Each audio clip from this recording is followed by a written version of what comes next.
Madam Chairperson, Ms. Collins, and Senator Stone's very dedicated aide who's still here. My name is Sharon Francis, and I'm the founder and director at Channel Islands Social Services in Ventura County, a family-operated respite organization. I represent over 1,000 regional center families, over 100 foster and kinship families, and hundreds of respite caregivers who could not drive round-trip 14 hours to speak for 2 minutes to you today.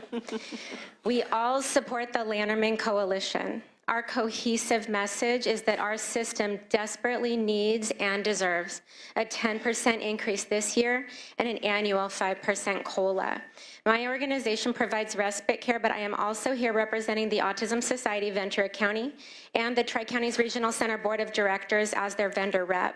I started in this field over 20 years ago as a van driver, and then a job coach, then a regional center community development staff, and then director. It was only then that family members within our own family disclosed an aunt who had passed away at Camarillo State Hospital a few years prior, and that her severely disabled son had been institutionalized at Cam State and then moved to Porterville Developmental Center in 1997. We had no idea. I found Tomas, and with the community placement plan staff at TCRC, we engaged in person-centered planning, and in 18 months, he moved into his community in San Luis Obispo. He passed away 5 years later among his friends after more than 60 years of institutional care. The LAO has recommended closure of the developmental centers in 10 years. CMS and HCBS have mandated changes in our system by 2019. Tomas did not have 10 more years. And none of the 1,000 current residents deserve another day living outside of our community. Thank you for considering realigning these $500 million back to our community. And I'm Sharon Francis, and I support the Lanterman Coalition, and we need 10% increase this year and 5% annual COLAs. And as the sign that I'm showing says, I purchased this off of a self-advocate artist at the art conference named Vanessa Castro, and it says, there is great strength in numbers. And I think you've seen that today. Thank you very much. Hello, I'm Yvonne Soto, and I'm with DDSO, Developmental Disability Service Organization, and we've been providing community program services. This is our 40th year in Sacramento and in Stockton. We're a larger provider, but we are struggling. We're struggling to survive. We have, through the years, built up some resources, planning ahead to buffer times that we're lean. We've gone through our resources. We have been running at a deficit for several years. We're facing having to just employer costs for the affordable health care, a little over $300,000, not funded, as well as some of the other mandated things that are coming down the pike. We never recovered the money that we suffered, the 3% and then the 1.25%. That ate up a lot of resources so that we didn't have to lay off staff. It's hard to keep some staff, and when we don't have enough staff, we have to send some of the consumers home. That is additional lost revenue. Right. And the people in our programs are contributing members of their community. We recently, one of our short centers had a very successful art show at the Verge Gallery. We have artwork, we've had artwork at the Crocker Museum. One of our video production groups had 2 of their scripts out of 10 that were selected as finalists for the Access Sacramento contest, and had 2 of their films viewed at the Crest Theater. They recently were just selected as a finalist for Best Reality Web Series by the LA Web Fest. So they're doing things that they would not normally have been exposed to. But we can't continue. We can't continue. We got to stop the blood. Thank you for your words. Next witness, please, 2 minutes. Hello, I am Joy, and I also had the great privilege of meeting in your office the other day. Thank you for that. Thanks, and thank Joy. you for listening to us. I'm here as co-president of the California Respite Association. We are members of the Lanterman Coalition, and we absolutely support the 10. So thank you for your thoughtful consideration. I'd like to leave you with a final thought. Respite is the break that keeps the family from breaking. Thank you. Thank you for that. Good afternoon. My name is Kevin Rath. I'm the founder of Monos Home Care, and we are serving 1,200 clients in Alameda and Costa County, providing respite care and at-home daycare. I also represent the California Respite Association and the Lanterman Coalition, and of course we support the 10%. 10% is desperately needed, yet we also need to work on a clear way to fund government wage and benefit mandates. Allow me to provide an example.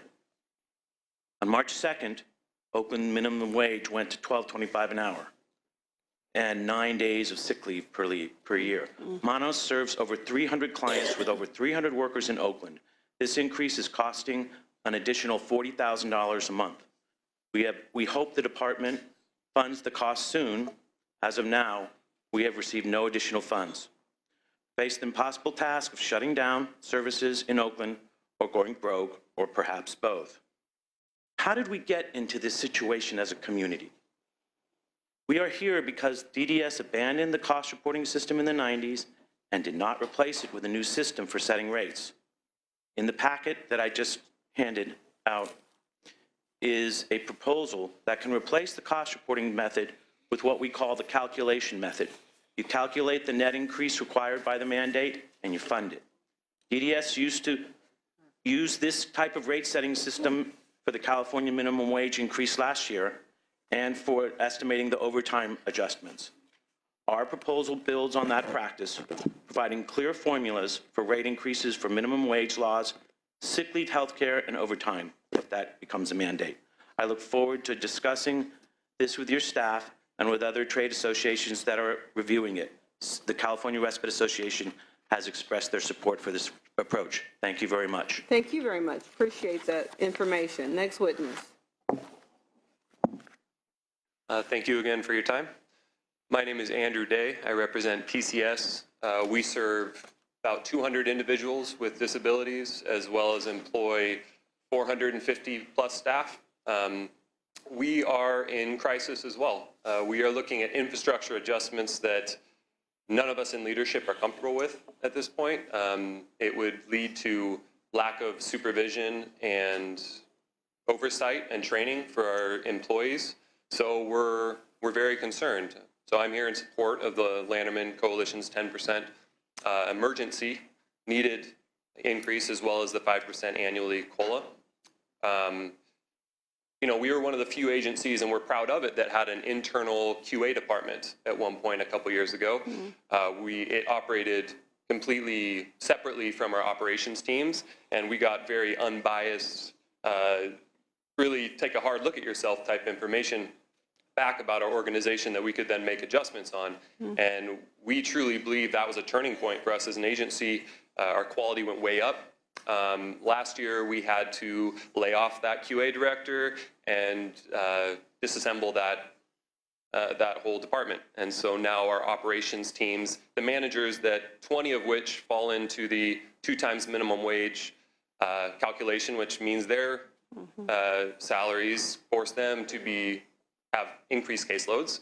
They had to take on that QA responsibility. So that's just one of many real-life examples of how cost increases lives. So thank you again for your time. Thank you for coming. Next witness, 2 minutes. Less than that, I hope. Greg DeShier, representing the ARC and United Cerebral Palsy. 2 points that I don't think anybody else has made. On the minimum wage, when you ask the department whether they plan to pay for the cost of the increased minimum wage as far as the double time for ignorant employees, and they said no, I think they said something that led you to say, if I recall right, that, oh, you're just going to be following the letter of the law. Wrong. They're going to be breaking the law. We have a legislative council opinion that Senator Sonia got, I have copies for you, that makes it clear that the position they'd always taken in the past, that this is an unexpected cost increase that needs to be covered by rate increase, is the law. And the same we think is true of the local minimum wage cost. They have to pay it. It's required by law. And they are not doing so. Secondly, concerning the the recent court case that we won, ending the unpaid holidays, and that's going to cost the state some money, obviously. Please don't think that that money for that can come out of the 10% that we want. This is not extra money. This is going to cost them money because they're going to be open days they're not open now, and the state isn't paying them adequately. I got that. Thank you. I did not make that assumption. Hello, I'm Jackie Dillard-Foss. I'm going to first read, I'm with the California Supported Living Network. I'm going to be redundant. I'm going to read from Carol McKinney really quick because she is on the community task force and she had to leave. She said in 1999 they did system reform and they had a similar charge as the task force. The community needed additional funding and Governor Davis refused to put any money into the community until the system reform was completed. That never happened. That started 2.5 decades of cuts and freezes. The charge of the task force is complex and will take a long time. The community can't wait for the recommendations of the task force. That's from Carol McKinney. Oops, I'm gonna drop the mic. And then, because I'm trying to stay with Peggy Collins' very thorough report, so page 10 says the DDS headquarters, we asked for the same consideration on retirement, employee compensation, and other staff increases, so that'd be nice for the community. I thought that would be. The one thing that I really wanted to bring to attention, and I couldn't stand up or yell about it, is on page 15, why are people in SLS not on the waiver? They're saying the test is if you're institutionally deemed. And I know that Senator Stone asked that question, so I'm confused by the 97% increase in why people aren't on the waiver. What is going on? If they have increased support, they're going to be institutionally deemed. So is that at a regional center because it's not a mandate, it's a choice to put someone on the waiver? I think it's something we really need to look at. If we're going to lose $160 million, they're saying is going to the general fund and not waiver folks. So I just thought that was really interesting.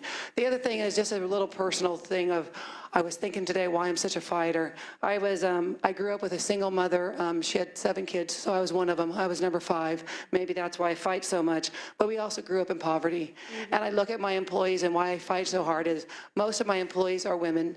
They're single mothers, and they are living in poverty. They do a really extraordinary job. As I watched this woman smile as someone left Sonoma Developmental Center 2 days ago, and I realized she's making $10.50 an hour to do what he just left, and he was making his own meal and washing dishes. We have to stop the disrespect of this community. And this is what it's all about. 10% is a drop in the bucket of what is needed, but $10.50 an hour, really?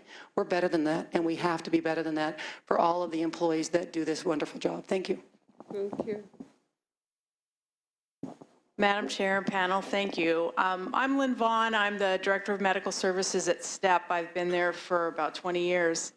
Diana, Jan, Michelle, Wendy, Nicola, Diana, Tammy, Carol, David, and Sarah. 10 reasons for the 10% increase. 10 people that have served as supervisors for 10, 15, and 20 years at STEP. They're experts in providing supported living services. They're where the rubber meets the road for new developmental center movers every month. In this year's budget, you've allowed funds for the minimum wage increase, but nothing for the compression that you've created for these loyal, experienced, and educated leaders. This inaction is puzzling as the community-based programs like SLS and ILS have always met the new federal and state regulations. Long-term supervisors are vital to the stability and continued success of consumers as they take their rightful place in communities. I urge you to endorse the 10% increase this year and the 5% annual COLA. It's a startup to shore up a historically malnourished system, and it allows providers to compensate these forgotten supervisors. Thank you very much. Next witness, 2 minutes. Good afternoon.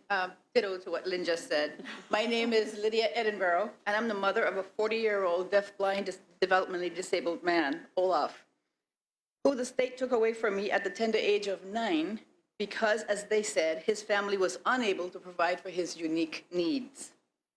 Thereafter, the state placed him in the state hospital, still at the age of 9.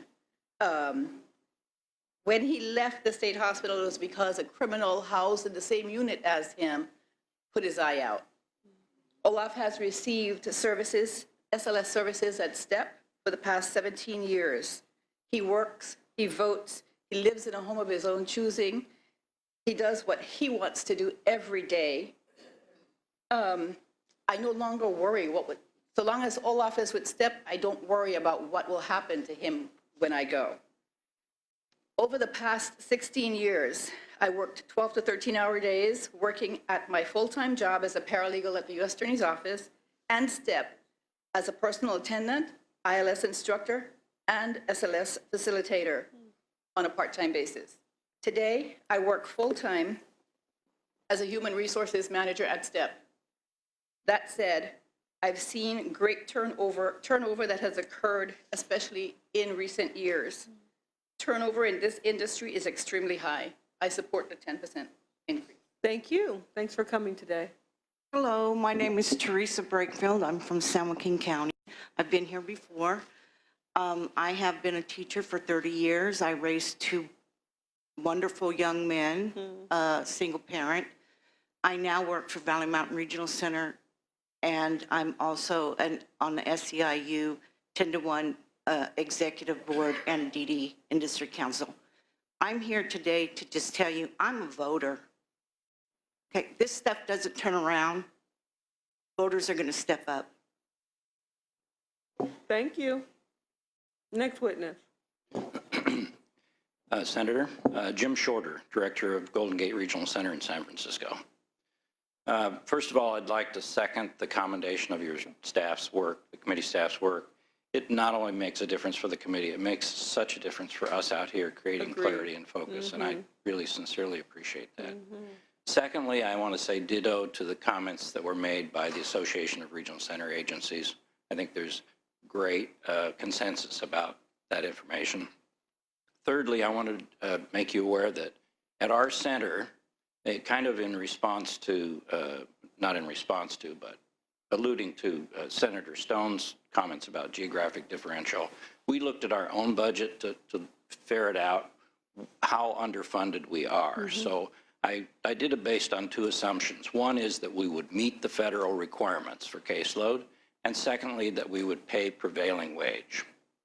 I found that we were 45% underfunded for wages and 55% underfunded for benefits. I'm losing people like water through my fingers. I'm so old that everyone looks like they're in high school anyway. But you know, I'm losing such valuable staff people. These folks are the backbone of our system. And the providers and the regional center are both losing these people. And our providers' situation, my guess is, percentage-wise, is not much different than ours. So when you think about the 10%, don't think that that's really 8% or 6%. No. 10%, we support that, but 10% will not solve the problem. Thank you. Thank you very much. I want to thank the sergeants for helping us to manage all of our unique situations that arose today. Thank the staff, as always, and thank the department. Thank the director who stayed here throughout the course of our 6-hour hearing and had conversations with witnesses. Deeply appreciated. As many of the comments were made during the public comment, this is one piece of the puzzle. This is the budget subcommittee of a full budget committee of one house, of a bicameral house, of one branch of a 3-legged stool of government. We appreciate the opportunity to hear your perspective. We have miles to go before we put this budget to bed in June. We told you about the May 7th hearing on the developmental centers. I'm sure we'll see many of you back here to engage in that critically important, rich discussion, and I look forward to it. Again, we appreciate you coming, giving of your time, and sharing your perspective. It's important to me as a policymaker to hear varied experiences that to help inform my decision as one vote in my House. And so I appreciate it on behalf of my colleagues as well. And we'll see you at the next Sub 3 hearing. The hearing stands adjourned.